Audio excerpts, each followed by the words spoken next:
quelle force dans les mots d'Hubert Dubedou qui viennent d'être prononcés, quelle actualité également dans ce rapport de 82 sur des questions finalement qui sont toujours fondamentalement les nôtres, des questions qui sont toujours fondamentalement celles des institutions au niveau national et qui sont toujours le champ d'expérimentation de la démocratie locale. Et 30 ans après sa disparition, ces paroles continuent de sonner juste. Elles touchent à la fois notre esprit et elles touchent notre cœur. Quand j'étais enfant, collégien, puis lycéen, Hubert Dubedou faisait partie, avec un autre maire dont je dirai le nom à voix basse, puisqu'il s'agissait de Georges Frêche, sans vouloir heurter aucune conviction, c'est juste que c'est deux visions de la vie politique radicalement différentes, mais Hubert Dubedou faisait partie de l'imaginaire, finalement, de tous ces militants d'une gauche fraîchement arrivée au pouvoir. Et donc ça faisait partie de mon imaginaire d'enfant. Je ne savais pas à l'époque qu'il avait fréquenté le même lycée que moi. C'est Michel Hollard qui me l'a appris bien après. Et c'est vrai qu'au lycée Louis Barthou, on parlait plutôt de Audrey Hamon, de Saint-Jean-de-Perse, de Guy Debord, de Pierre Bourdieu. Chacun à leur manière, ils ont marqué notre société, ils ont montré que l'on pouvait penser autrement, que l'on pouvait questionner les codes, que l'on pouvait bousculer l'ordre établi. Et c'est en quittant les Pyrénées pour rejoindre les Alpes, en arrivant à Grenoble, que finalement j'ai découvert une réalité derrière cet imaginaire, que j'ai découvert le parcours et l'engagement exceptionnel d'Hubert Dubedou, et finalement, dans une expérience concrète, assez proche, curieusement, de ce que pouvait représenter cet imaginaire. À Grenoble, j'ai senti l'élan formidable qu'il avait réussi à impulser. Un élan fait d'ouverture, de citoyenneté, de modernité. Et c'est ce que j'ai aimé à Grenoble, c'est ce que j'aime toujours aujourd'hui, et c'est sans doute ce qui m'a poussé, comme tant d'autres parmi vous, à y rester, à m'y installer, à m'y engager, à y faire grandir ma famille. Et finalement, je crois que cette histoire qui s'est nouée entre Grenoble et Hubert Dubedou n'est pas un hasard. De longue date, un vent de fronde a soufflé sur notre cité. De la journée des Tuiles à l'élection surprise d'Hubert Dubedou, les Grenoblois ont souvent montré qu'ils aimaient chambouler le système en place, qu'ils aimaient déjouer les pronostics, qu'ils aimaient agir en femmes et hommes libres, qu'ils aimaient s'inviter là où on ne les attendait pas. Et Hubert Dubedou partageait cette immense audace.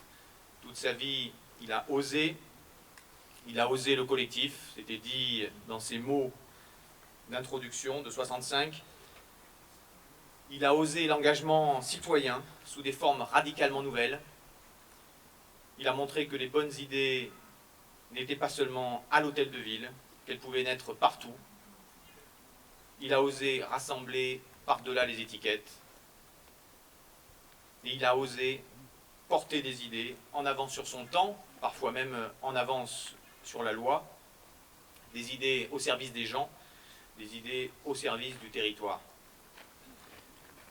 Aujourd'hui, il continue à nous montrer que l'on peut changer la donne, qu'on peut améliorer la vie, que l'on peut construire, finalement, à l'intérieur du système, tout en étant farouchement pour sa transformation.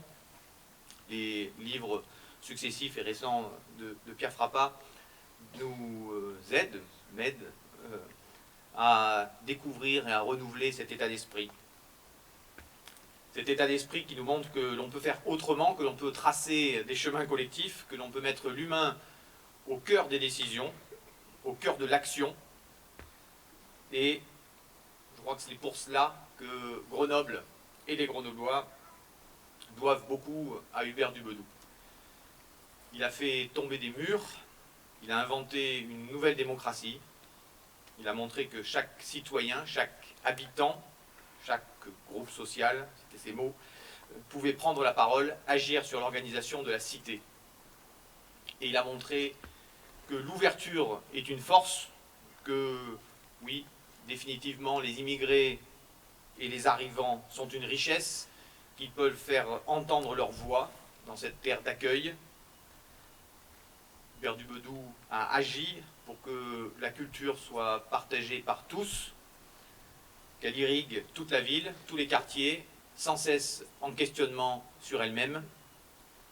Et avec lui, le visage de la ville aussi a changé, de la ville neuve au quartier très cloître, du quartier Hoche à la place Grenette, rendue piétonne en 68, ce crime de lèse automobile, avec des idées aussi qui se sont traduites par la suite. Évidemment, le tram, idée brillante, brillamment défendue, bien après que nos 220 km de réseau aient été démantelés, et quelques années avant que ce moyen de transport redevienne à la mode un peu partout. Tout n'a pas été facile, pourtant pour lui, dans son parcours en politique, c'était là aussi inscrit dans ses mots, ses premiers mots de 65. Il a dû faire face à la violence du système, à la violence de ceux qui refusaient que l'on bouscule l'ordre établi, les privilèges établis. Ceux-là ont voulu le dévaloriser, le discréditer, mais sa grande force, la grande force d'Hubert du Bedout, c'est d'avoir su garder son cap, de ne pas avoir lâché. Il a continué à avancer sur des chemins souvent iconoclastes, mais toujours rassembleurs et porteurs de sens, porteurs d'espoir. Citoyen débarqué de nulle part, un peu à la marge de la gauche officielle, son héritage est encore vivant aujourd'hui et structurant pour la pensée de beaucoup d'entre nous. Aujourd'hui, Grenoble et les Grenoblois lui doivent beaucoup. Et c'est donc un immense merci à tous ceux qui l'ont accompagné, en premier lieu évidemment sa famille, à toutes celles et ceux aussi qui se mobilisent pour continuer à partager sa pensée et son action. C'est un immense merci que je souhaite dire aujourd'hui au nom de la ville de Grenoble. C'est aussi, je crois, un message inspirant sans doute pour nous tous, inspirant, j'espère, pour les générations futures, ces jeunes générations qui sont là parmi nous aujourd'hui. Et 30 ans après sa disparition, au nom des Grenoblois, je voudrais lui dire un seul mot, merci.